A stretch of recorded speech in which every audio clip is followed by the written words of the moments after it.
my name is Laura McGinley, and I'm an Education Officer for Literacy and English with Education Scotland. I'm joined by my colleague Paul Morgan, Senior Education Officer for Literacy and English at Education Scotland. Hi Laura. This is the third episode in a short series of podcasts which focus on Strategic Aim 4 of the Vibrant Libraries, Thriving Schools National Strategy for School Libraries. The Vibrant Libraries, Thriving Schools National Strategy, first published in 2018, shares the vision that every child and young person in Scotland should have access to a truly dynamic school library service. Strategic Aim 4 looks at the ways in which school libraries contribute to health literacy and also social and mental well-being by providing safe and trusted spaces for children and young people. In the first podcast in this series, we spoke with Jess Burnett, a Health and Wellbeing officer who shared her experience of working with the school librarian in her role as a principal teacher of pastoral support. In the most recent podcast episode, we were joined by Moira Payton from Braes High School, who told us more about Words for Wellbeing, as well as many other areas of her work. And today we are joined by Shona Page from Morgan Academy in Dundee. Welcome, Shona, and thanks for joining us today. Thank you. I'm delighted to be here. Great, thank you. Can you begin by maybe just telling us a bit more about yourself and your role? Okay, well, as you say, I'm now the school librarian at Morgan Academy in Dundee. I've been there just a few weeks at the moment. I'm still establishing myself in that school. But I've been a librarian since the year 2000, so a very long time now, and in schools for 16 years. So, yeah, I see the school librarian's role has been really important in the school, and the role in terms of health and wellbeing being absolutely vital. So Shona, you've been a librarian for about 20 years, you say. Is that across a number of schools? It's originally I was a library assistant in public libraries, right. And then I've been in, this will be my fourth school now. Right. 3 with an Angus Council, and then I've moved to Dundee just recently. Over the border. Over the border, it's a wee bit different. Great. So, Shona, you've mentioned already you see your role in supporting health and wellbeing. Mm-hmm. How do you can you tell us a bit more about how you see school librarians supporting health and wellbeing in the school community? Sure. I think the health and wellbeing role is one that is quite under-recognised in terms of school libraries, but when you reflect on what you do, it's absolutely integral to everything that happens in a school library. I like to have a library as a safe, supportive space for the young people that come in, and I think I achieve that. The feedback suggests that I do. Mm-hmm. I think it's one of the areas in the school that young people who need that slightly quieter space or less manic really appreciate, and it's the sort of space where everybody can be made welcome, but it takes an awful lot of work on the part of the librarian to get it to that, but one where everybody can come in and feel supported, feel heard quite often, and feel that they have a friendly face and an ear who can listen to their problems that they can get elsewhere in the school, but sometimes it's just in a library there's a little bit more time available. Mm-hmm. I think it's one of those relationships, it's a bit odd. It's quite often the same children that are coming in all the time, so you see the same faces for maybe half an hour before school starts. You're seeing them again for 15 minutes at interval. You're seeing them again for 50 minutes, an hour at lunchtime. And you're the adult in the school that these young people are seeing most. Mm-hmm. And so they trust you. And if there's something off with them, you're looking and thinking, actually, that isn't how you were a couple of hours ago. What's happened? Mm. You can have that conversation and say, oh, I'm noticing you're not, the happy self you were at interval. What's happened in the last couple of periods? Do you want to tell me about it?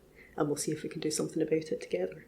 Mm-hmm. So that visiting the library on a daily basis is a part of their routine, and that it's a big connection part of the they routine. Have with you is a part of that as well. Yeah, and it allows you to, like, that pastoral role of being able to keep an eye on people and pass on concerns to other people, obviously. But yeah, there is always somebody keeping an eye out, and I think young people are really appreciating that when they see it happen. They're not, quite often you get young people who are saying that they don't feel that they're heard by anybody. And I think just having the ability to have that and know that somebody is looking out for them is so vital to a lot of them. And then I think, as well as just being that sort of safe space, you have the ability to, help develop social skills amongst these young people. That's a really important part of some of their health and wellbeing. So that could be in terms of clubs that the library organises. Right, yeah. Sometimes it's just in introducing young people to each other. It's like, I know somebody else who likes to play chess. Why don't you have a game together? Yeah. It can be giving them small responsibilities. Well, I can have pupils running the library desk when interval and lunchtime can be extremely busy. And if you're in a library by yourself as the only adult, having young people on the desk frees you up to, monitor behaviour and all the rest of it. But it gives them that feeling of feeling needed, and having to speak to people, having to do it, but in a very safe, controlled way. So, yeah, a sense of belonging as opposed to the school community through the school library. Yeah, absolutely. I think as well, when you think about libraries, everybody thinks of books. It goes hand in hand. They think of literacy, but we know that reading itself has so many mental health benefits. Yeah. And that's yet another way that health and wellbeing is at the core of what we're doing. I think quite often the colleagues I have spent most time speaking to haven't been my English colleagues. It's been the ones in guidance, or pupil support workers coming in and you're speaking to them about how can we support these children. But yeah, if people ask, they say, the library's maybe still part of the English department, and that's the people that you're speaking to most often. And it's really not. Really not. And can I ask, have you supported the health and wellbeing of young people in the school through a specific project? I have. A few projects actually, but the biggest one that was absolutely aimed at that was through the School Library Improvement Funding in 2019. Which feels like ages ago now, 4 years. It was called Well Aware, and I worked in partnership with the librarian at Webster's High School. I was at Forfar Academy at the time. We were 10 minutes drive apart, so it was quite easy to work collaboratively on that. We had a group of S3 pupils there were people who were perhaps struggling a little bit with stress, a little bit with mental health, but purposely not at the stage where you'd have like CAMS intervention. So we're purposely looking at those who were just on the cusp of that. And what we wanted to get them to do was to research some elements of stress, some elements of mental health, and produce a booklet. So there's a wee bit of literacy in there in terms of their writing.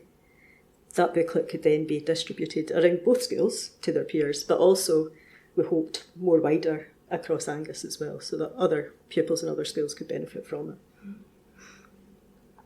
And, it worked pretty well. We had some workshops that we organised for them, where I think there was about 10 participants from each school got together and they were able to listen to get some hints and tips about how to manage their own mental health. We purposely did it in a way that could challenge the young people, that coming together as a group with people they didn't know, for some of them who were needing a bit of work on their social skills, was quite a big step. And actually, it was a huge challenge for them. We lost some people right at the very start of the project who couldn't deal with being out of a familiar area and with unfamiliar faces. Those that did went on and did really well. We were able to meet together, have a think about different aspects of mental health, and divide the work up between the two schools as to who would benefit most from research in different areas. It might be exam stress, it might be stuff about sexuality that they wanted to go into as well. And they used resources in their own libraries to research that. There was a lot of artwork that the young people produced, which was excellent. And actually, in retrospect, maybe producing something like a sort of graphic novel type booklet would have been better for them, because they really were into the art aspects of it. Our unfortunateness was the project ran into COVID. So we'd had our very final workshop just a week, maybe 2 weeks before lockdown happened.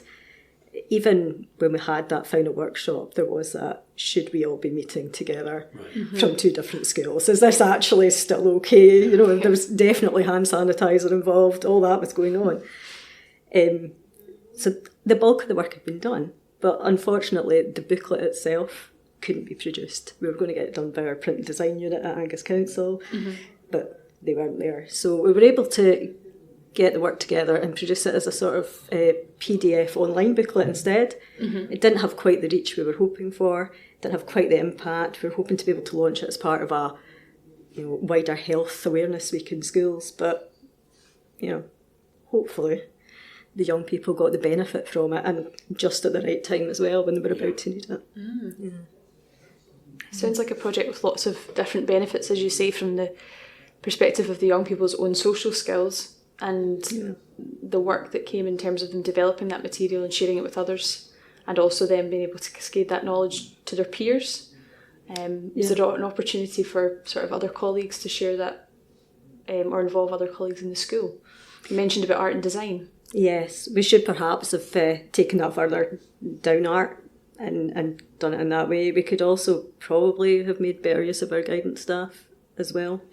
We used our youth workers quite a lot. Both schools have a resource worker in, particularly to work with these groups of children. So we did use them, but I think it could definitely be taken wider out into the school community. And if I were doing it again, I probably would.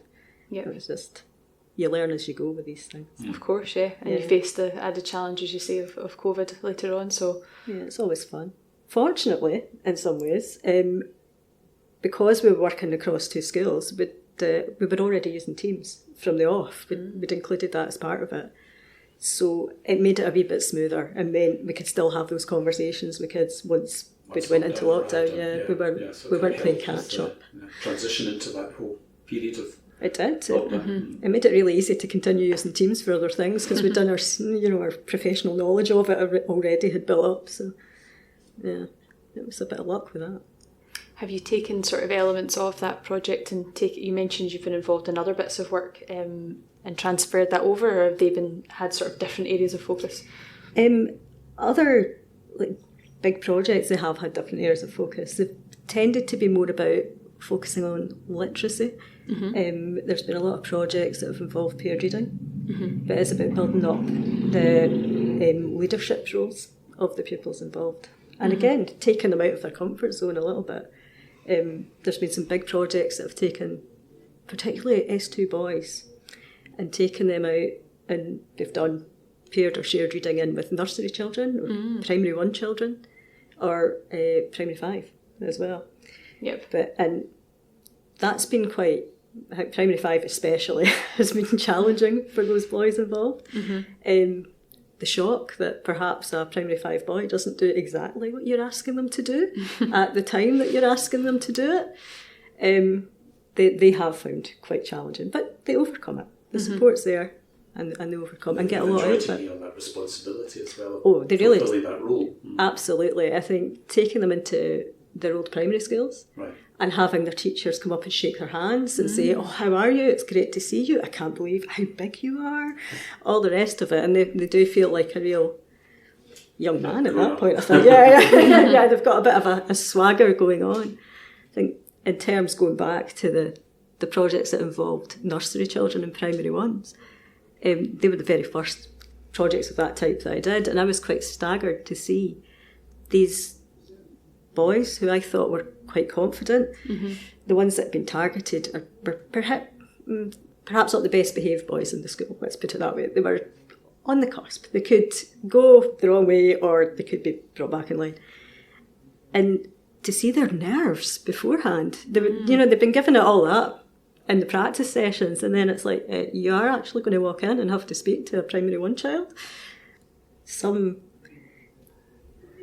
chose to truant on the day. They couldn't go through with it, but they were given another chance, and they were absolutely buzzing afterwards. They're like, "Oh, thank goodness I came back in." Achievement of the comfort zone. Really, I've overcome something I didn't think I was going to do. And they're like, that's when they admit that they've been truanting before, and you're like, "Well, yeah, we know," but when we know why it was, they were like, "We're just too nervous, we couldn't do it." But yeah, it was amazing for them. And amazing for the relationship that they then had with the library. They're seeing, of course, myself in a slightly different context. Right. You're taking them out of school to do something, you're supporting them. And yeah, those boys have now left school, but even up till the day they left, if they saw me in the corridor, they were like, "Hi, how are you? How are you doing?" Having that sort of conversations, which is lovely. You think, of course, yeah. If you had a massive problem that you needed help with, if you needed information on something, you already know that I'm not a scary person. You can come in and do that, and that's really what we're wanting, isn't it? And building relationships with younger pupils as well, and taking on that kind of almost mentoring responsible role is really empowering for them and links so closely to that overall health and wellbeing focus. Yeah, absolutely. Well, thank you for sharing all of your experiences. I suppose just a final question really, what sort of piece of advice, or if there was one thing you could recommend for a librarian who was looking to create that safe space that you mentioned at the start of the podcast, what would you recommend, or where would you start? Not that I imagine many librarians will be starting from scratch, because I think it comes with being a librarian, but what top tip would you give around that area? Oh, you know what? That's a really good question, because I'm so new in my current school. I'm having to do it from scratch already. I don't have the reputation that I had before.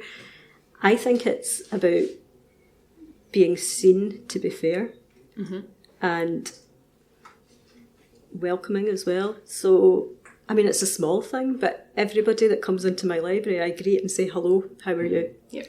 And quite often they're like, "I'm fine, how are you?" So you start the conversation going in an easy way, and they feel welcomed into the space. And naming them. Yes. Their names and using their names. It is so important. At the moment, I'm going through a name a day, and I choose a pupil whose face I recognise. You're in all the time. "Hi, I haven't had a chance to ask your name yet." Tell me their name. Okay. Test me tomorrow. You're my name of the day. I'm going to try and use it all the time. And the more that builds up, then again, it's about looking approachable. And it helps in terms of things like, I know a lot of librarians worry about behaviour management, all the rest of it.